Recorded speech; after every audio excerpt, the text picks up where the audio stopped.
कि इस वक्त जो अमेरिका है वहाँ पर ये सारी सिनेरियो के ऊपर किस एंगल से देख रहे हैं। खान साहब निकल तो गए हैं इक़्तिदार से, लेकिन अभी तक जो उनकी पॉपुलैरिटी है, इस तरह की मामलात पर यहाँ के जो अहले इल्म हैं वो कैसे नज़र रखे हुए हैं।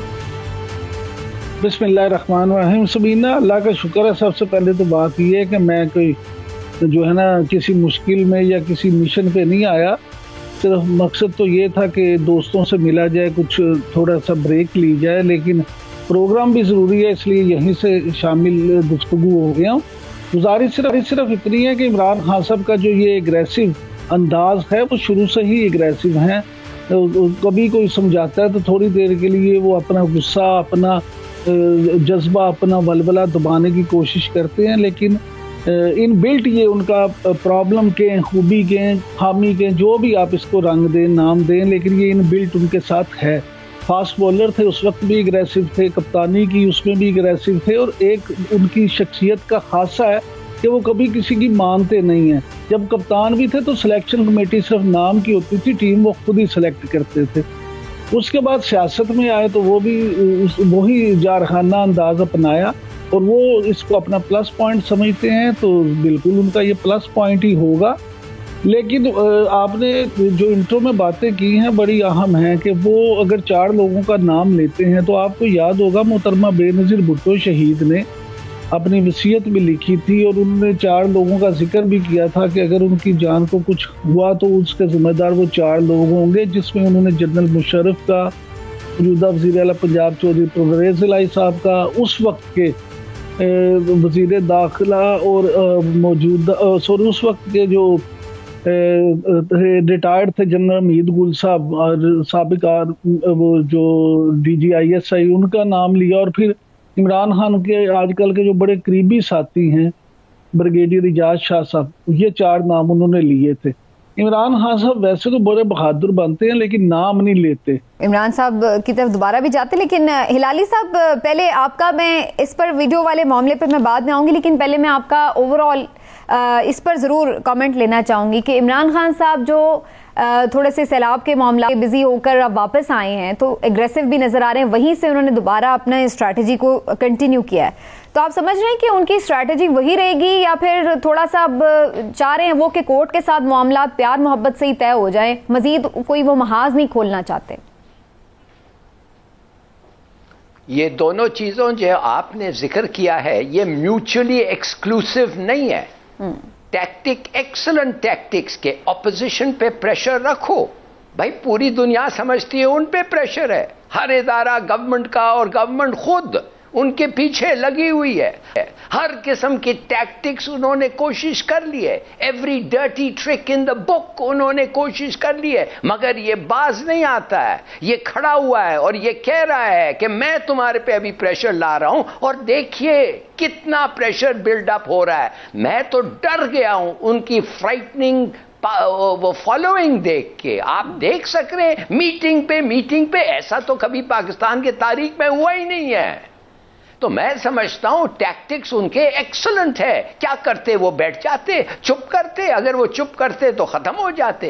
यही एग्रेसिव अप्रोच उनका होना चाह। और देखिए खुद केस फाइल कर रहा है अब इनके खिलाफ। तारण के खिलाफ केस हुआ है, मॉडल टाउन का केस रिवाइव हो रहा है। वंडरफुल वंडरफुल, यही होना चाहिए। लड़ो, और उनके साथ अवाम है। सबसे बड़ी चीज है उनके पास कलाशनिकोव नहीं है, मगर अवाम है, और अवाम उनसे भी ज्यादा ताकत है। They are much stronger. तो मेरे ख्याल में कि he is doing very well. और तो यही बेसिकली चीज है हिलाली साहब, जो ये वो बात करते थे कि मैं और डेंजरस हो जाऊंगा और खतरनाक हो जाऊंगा, और अभी उन्होंने लेटेस्ट भी कहा है कि मैं पहले से भी ज्यादा और से और खतरनाक हो गया हूं। तो वो हथियार क्या है उनका, किस चीज को वो डेंजरस कह रहे हैं? वो खतरनाक इसलिए हुआ है कि और भी अवाम उनके साथ हो जाइए। हर मीटिंग अवाम ग्रोज, उनका support becomes more and more powerful. तो मैं समझता हूं कि इससे बेहतर टैक्टिक्स क्या हो सकता है।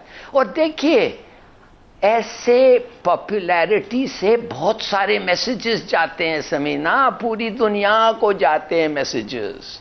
और इनके जो अपोनेंट्स हैं वो हाथ पौन के कहते हैं अब यार क्या कर सकते हैं हम, इसको बंद करो, इसको अरेस्ट करो या इसको बंद करो। फिर करो, और भी अनरेस्ट होगा, और भी अनस्टेबिलिटी होगी, और भी इकोनॉमिक रूइन होगा। और जिन लोगों ने ये रेजीम चेंज को इंस्टिगेट किया है, बाहर के जो लोग हैं, वो सोचते होंगे यार ये तो क्या हो गया है, हम तो सोच रहे थे जब ऐसा होता है अमूमन ये चले जाते हैं, ये तो आके और भी स्ट्रांग हो गया है, अब हम कैसे इसको निकालें। अरेस्ट को हम, ये ऐसी चीजें तो हम नहीं कर सकते। हम पूरी दुनिया डंडोरा पीटते हैं कि डेमोक्रेसी डेमोक्रेसी, वोट की इज्जत, ये वो होना चाहिए, तो हम इसको अब कैसे निकालें। नहीं नहीं छोड़ो, इससे बात करो भाई। वो तो क्या कहा है chief justice of Islamabad high court, वो कहता है तुम इनके खिलाफ और कितने चार्जेस लाओगे भाई, कौन सी चार्ज है जो तुमने नहीं लाया इसके खिलाफ, मगर तुम्हारा दाल नहीं गल रहा है।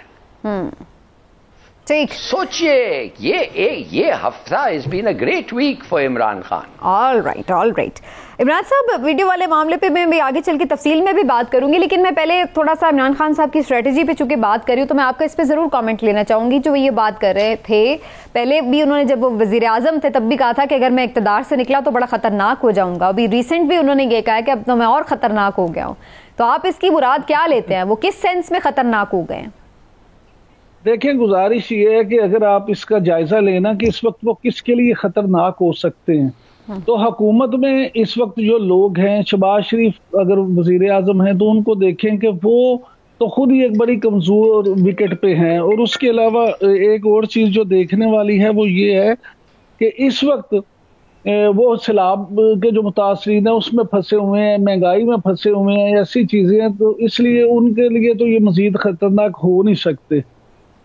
उनके लिए महंगाई ही और सैलाब की तबाहकारियां ही काफी हैं। दूसरी बात रह गई पीपल्स पार्टी का मामला, तो वो भी हुकूमत में इसी तरह फिर रह जाती है एस्टेब्लिशमेंट। तो इमरान खान साहब शायद उन्हीं को ये मैसेज देना चाह रहे हैं, उन्हीं को ये बताना चाह रहे हैं कि वो उनके लिए ज्यादा खतरनाक हो जाएंगे। तो अगर एस्टेब्लिशमेंट को वो इसी तरह का मैसेज देना चाहते हैं तो मामला सिर्फ इतना है कि आप छुप के क्यों कहते हैं, आप साफ के। आप जब एक सफे की बात करते तो उस वक्त तो आप बड़ा साफ खुल के बात करते थे कि जनाब हम एक सफे पे हैं और ये बड़ी अच्छी चीज है। आज आपको उसी में खामियां नजर आना शुरू हो गई हैं क्योंकि आप जो है वो उनके साथ एक सफे पे नहीं है। यानी जब वो आपको सिलेक्ट कर लें, ये तो आपको बिठा दें, आपको हुकूमत में ले आए तो वो बड़े अच्छे हैं, लेकिन अगर वो आपको रद्द कर दें या आपका उस तरह से साथ ना दें तो फिर वो आपके लिए बुरे हैं और आप उनके सफे से नाम निकल गया। हाँ, देखिए अब मामला ये है कि ये मैं पहले गुजारिश ये कर रहा था जिस वक्त लाइन ड्रॉप हो गई थी कि असल में ये जो हकीकी आज़ादी का शोर है, माफ कीजिएगा, ये हकीकी आज़ादी नहीं है, ये हकीकी हुकूमत का शोर है। वो चाहते हैं कि फिर वापस इक्तदार में आ जाएं और इक्तदार में आके वो फिर मसनद वजारते उज़्मा पे बैठ जाएं, फिर सब अच्छा है, फिर सब ठीक है, फिर सब इदारे भी सही हो जाएंगे, चीजें भी ठीक हो जाएंगी। लेकिन वो इक्तदार में नहीं है तो फिर ये मामला, ये हमारा आलमिया ये है कि हमारे यहाँ मैं हमेशा ये बात करता हूँ कि कोई भी सियासी पार्टी, मैं सिर्फ इमरान खान साहब की बात नहीं कर रहा, मुस्लिम लीग नून हो, पीपल्स पार्टी हो, PTI हो, जमीयत उलमा इस्लाम हो, सबका मतमे नजर सिर्फ और सिर्फ इक्तदार होता है। वो सब चाहते सिर्फ ये हैं कि उन्हें जल्दी से इक्तदार मिल जाए, वो हुकूमत में आ जाए, मजे लूटे। और वो लेकिन इमरान साहब ये तो हर जगह ही पॉलिटिक्स तो फिर इसी तरह ही होती है ना, हर ही सारी दुनिया में हर मुल्कों में यही होता है कि हर कोई जो पार्टी लड़ रही होती है इलेक्शन, वो जाहिर इक्तदार के लिए लड़ रही होती है, कोई ये तो नहीं कि घर बैठने के लिए इलेक्शन तो नहीं लड़ रहा होता। तो व्हाट्स रॉन्ग इन इट कि अगर कोई आके पावर में जो है आना चाहता है, अगर पावर में थ्रू इलेक्शन, तो व्हाट्स रॉन्ग इन इट? बहुत अच्छा, बिल्कुल नथिंग रॉन्ग इन इट। लेकिन अगर आप रॉन्ग और राइट की बात करते हैं तो फिर जिन मुल्कों की मिसालें आप करती हैं कि पूरी दुनिया में ऐसे होता है, तो पूरी दुनिया में फिर आप जमहूरी तरीकों पे अमल भी करते हैं। फिर आप रोना शुरू हो जाते जब एक गया तो उसने कहा मुझे क्यों निकाला, आपने उस वक्त उन पे बड़ी तनकीद की, आज आप निकले हैं तो आप कह रहे हैं कि मुझे क्यों निकाला। तो अल्फाज का चुनाव बेशक मुख्तलिफ हो लेकिन बात तो वही है। दोनों अगर शोर यही मचाएंगे मुझे क्यों निकाला, तो आप ऐसी हरकतें ही ना करेंगे जिनसे आपको निकालना पड़े। आप जमहूरियत हमारे साथ इस वक्त पाकिस्तान तहरीक-ए-इंसाफ के सीनियर नायब सदर और अहम रहनुमा फवाद चौधरी साहब मौजूद हैं। उनसे ज़रा स्ट्रैटेजी पे पहले खान साहब की बात करते हैं। फवाद चौधरी साहब बहुत शुक्रिया। फवाद चौधरी साहब, आजकल आप भी बड़े तुंदो तेज़ बयानात दे रहे हैं और खान साहब तो शायद तौहीन अदालत से बच जाएं, कहीं आप ना पकड़ में आ जाएं। कोई आपको थोड़ा सा इस पर कर रहा है वॉर्न या नहीं कर रहा? मेरा ख्याल है आप जो ज़्यादा देखती हैं इसलिए आपको लग रहा है, वरना तो कोई ऐसी बात नहीं है। अच्छा। जहाँ तक इस बात का ताल्लुक है, मैं पहले जरा जो इमरान याकूब खान जो बात कर रहे हैं, मैं एक मिनट आना चाहता हूँ कि जितनी मतलब तौहीन है इमरान जर में पाकिस्तान के अवाम के लिए, वो बड़ी हैरानकुन है। यानी ये किसको इख्तियार है कि वो इस तरह से इलेक्टेड प्राइम मिनिस्टर के कुछ इस तरह साजिशें करके निकाले, और वो कहते हैं आप इस तरह की हरकतें ना करें कि आपको जो है वो कोई निकाल दे। तो पाकिस्तान को फिर आप कह देंगे ये टोटलिटरियनिज्म है, यहाँ डेमोक्रेसी का नाम ही नहीं होना चाहिए, पाकिस्तान के लोगों की कोई हैसियत नहीं है, हम नॉर्थ अमेरिका या बर्मा है, और आप चुप करके जो हुक्म हो उसके ऊपर उसकी हुकूमत दूली ना किया करें, और आप चुप करके जो है वो हर चीज एक्सेप्ट कर लिया करें, आप एहतजाज किया ही ना करें।